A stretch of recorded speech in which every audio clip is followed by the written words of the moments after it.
I know this Shabbat, which is the last day of Pesach, is in some ways a time of relief and even some joy. These days at the end of Pesach, we've read from the Song of Songs, we read of love, and we park ourselves in that place of hope. But this day is also a day of Yizkor. It's a day of memory. It evokes the lives of those whom we loved and who are no longer here. You know that I see each Yizkor during the year as a bit different. Each one reflects the themes of a particular holy day. Each one is reflective of the natural season we find ourselves in, and also a particular liturgy that we recite.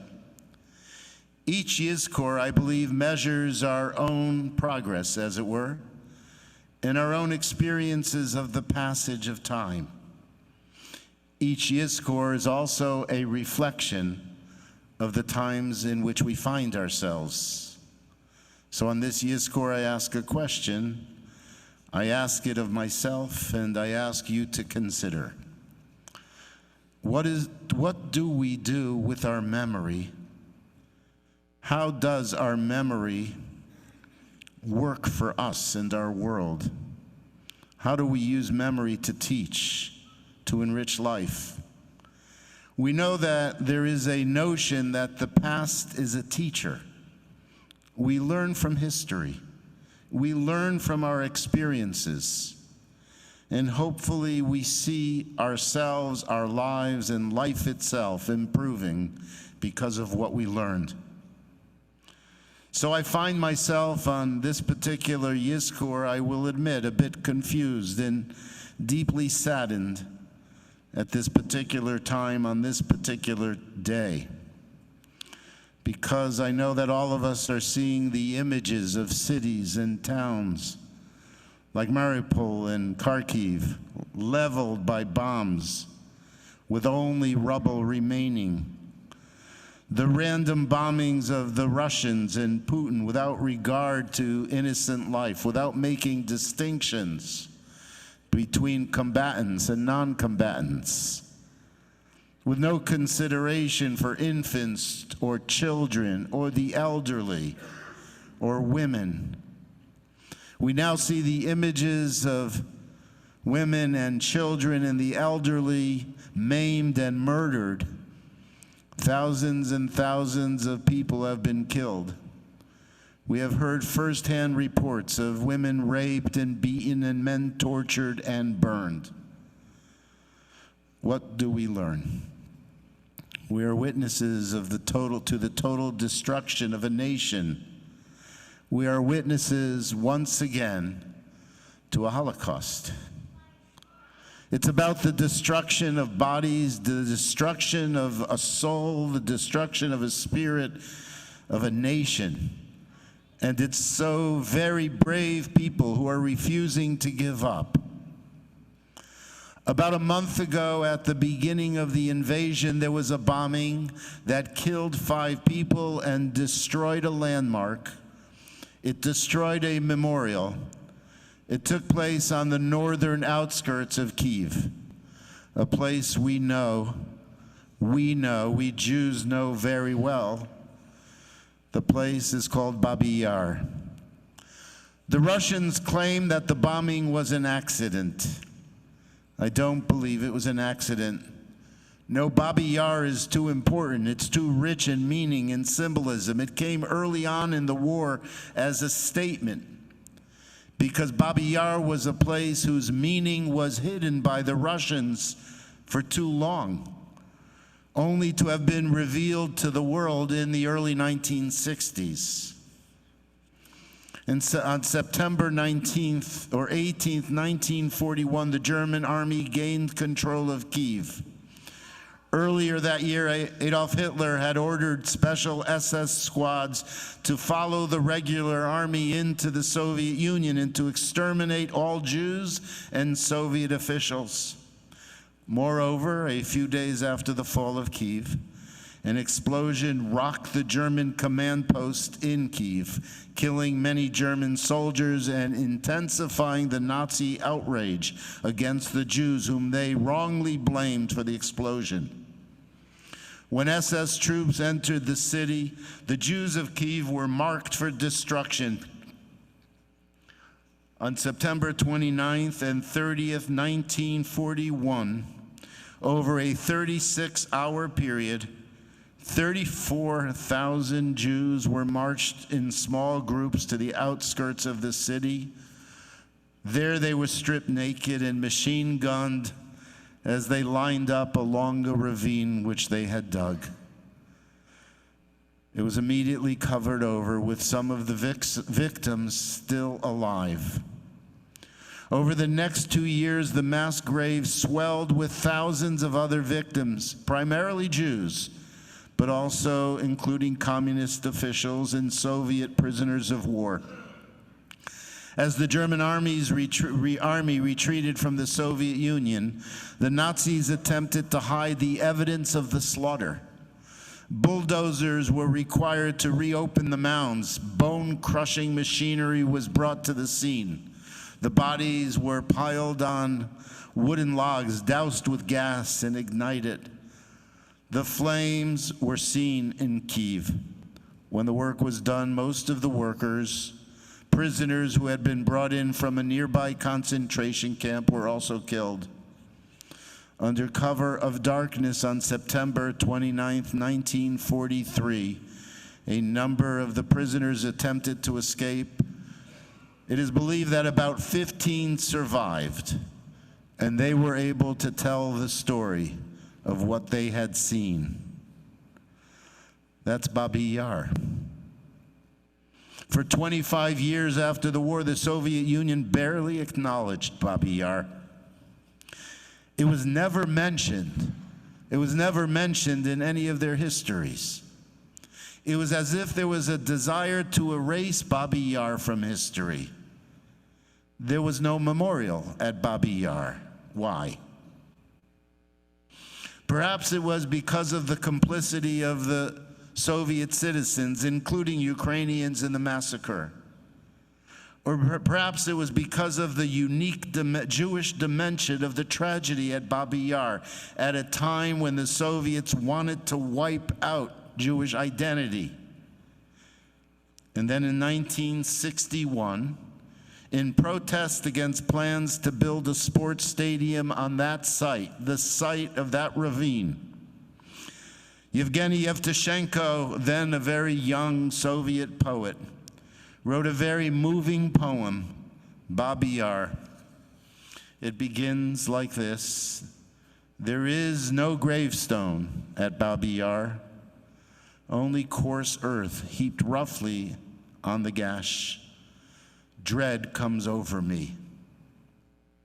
And after the publication of that poem, a memorial was finally built at Babi Yar, recognizing the tragedy and identifying the particular Jewish nature of that tragedy.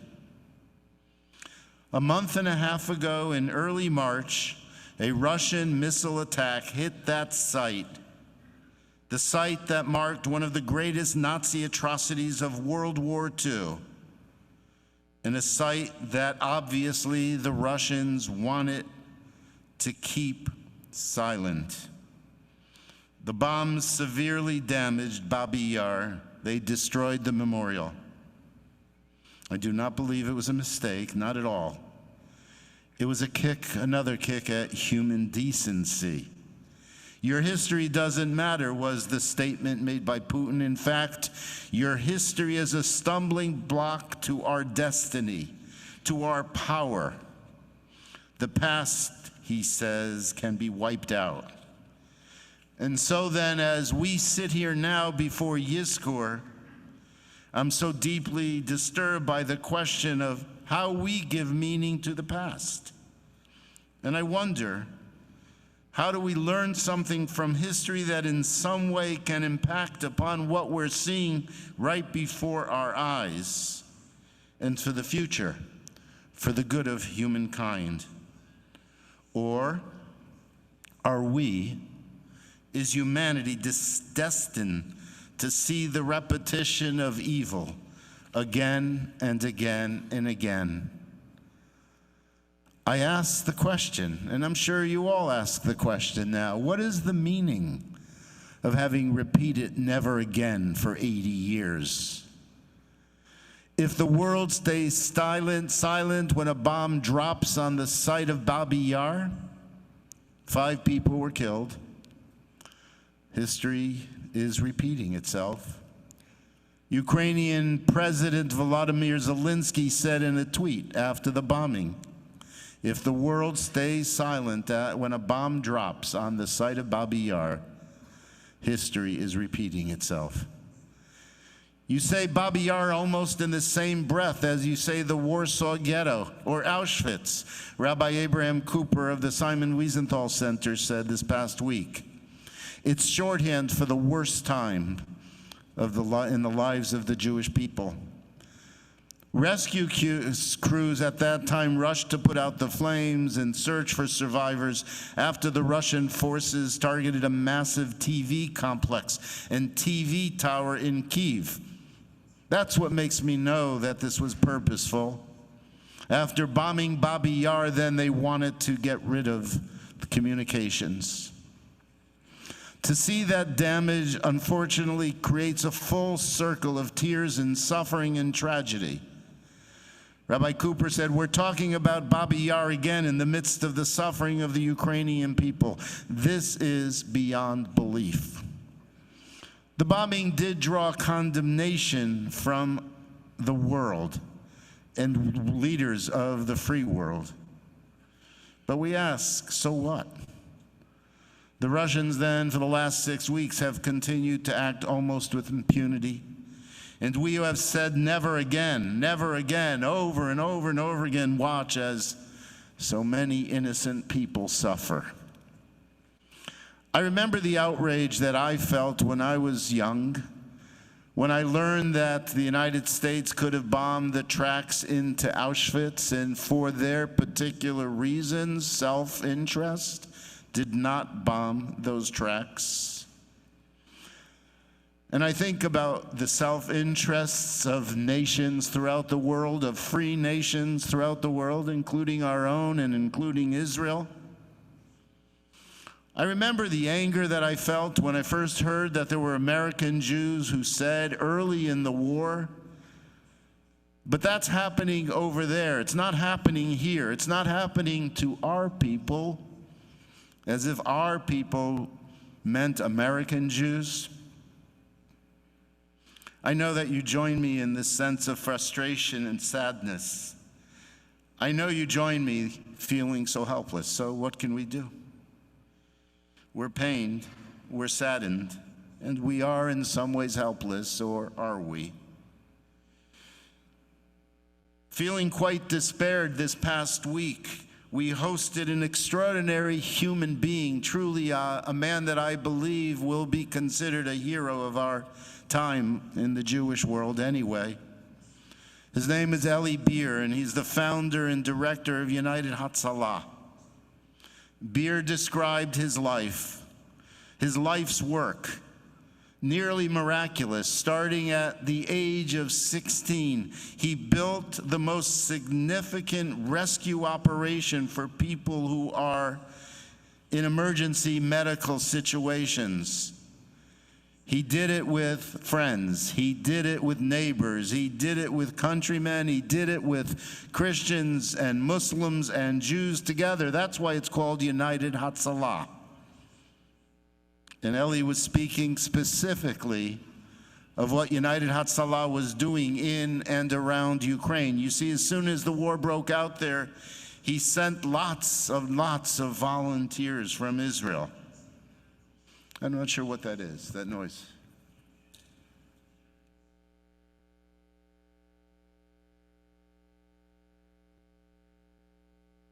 Oh, it's me. Yeah, it's an echo. So I'm disturbing myself here. You can see how disturbed I am.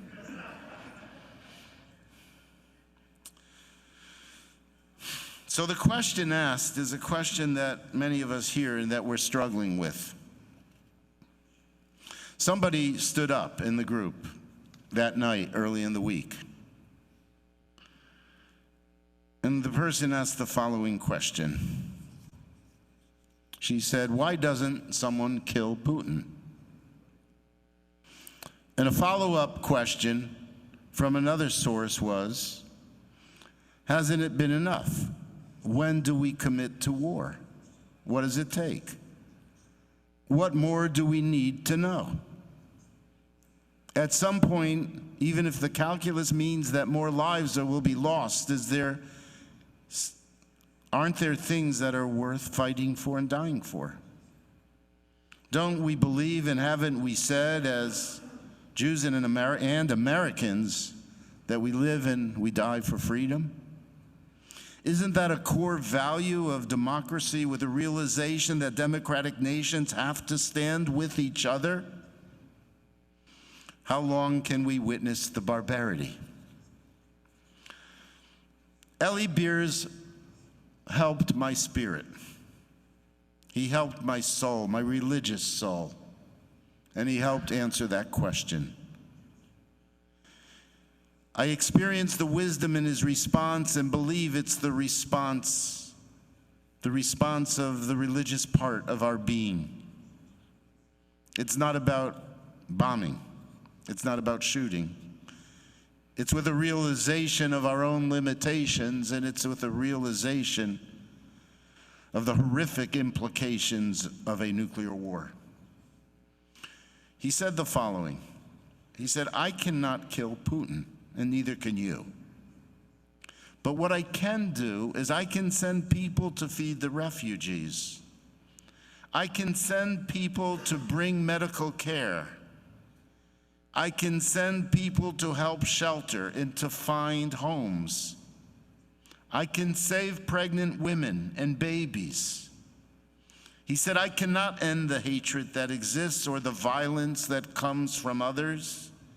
And frankly, I do not believe that I ever will be able to do so, nor will you.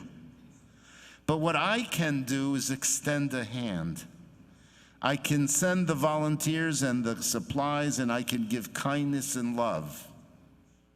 And then Eli Beer repeated a story that he had just experienced very personally and will ever and forever remain with me. And I believe many of you were on the live stream and heard this, but it's worth repeating. In 2020, before the arrival of COVID-19, having built this incredible emergency medical organization in Israel, he's in the United States fundraising, as he so often does, to support that organization, and he got sick. He got really sick with COVID-19. And he was in Miami, and he was at the throes of death. The medical experts at Jackson put him into a coma, where he remained for over a month. And when he emerged from that coma, he was a mess. He had lost 45 pounds, he was weak, and he described a life without any desire. He was washed out. He called his wife and his kids in Israel, and he said, "I cannot return. I'm done with my work," he said. "I'm done. I'm totally depleted." When this was known to the people who were working with United Hatzalah, they gathered together and they did something. They transformed their organization at that time into an organization that didn't only respond to medical emergencies, but to any need that people might have had. You see, they had the technology set up so they could go anywhere in the country and be there quickly for anyone who called. And during that month, they responded to over 60,000 requests. And then he learned about one particular incident. A man who works with United Hatzalah named Ibrahim Ayudi, a volunteer, was called to deliver candles to an elderly woman, a woman over 90 years old who lived in Bat Yam. It was right before Pesach 2020. So Abraham went to a makolet, a little store, and he brought candles, and he bought flowers, and he brought them to this woman, this 93-year-old woman, who was so very appreciative.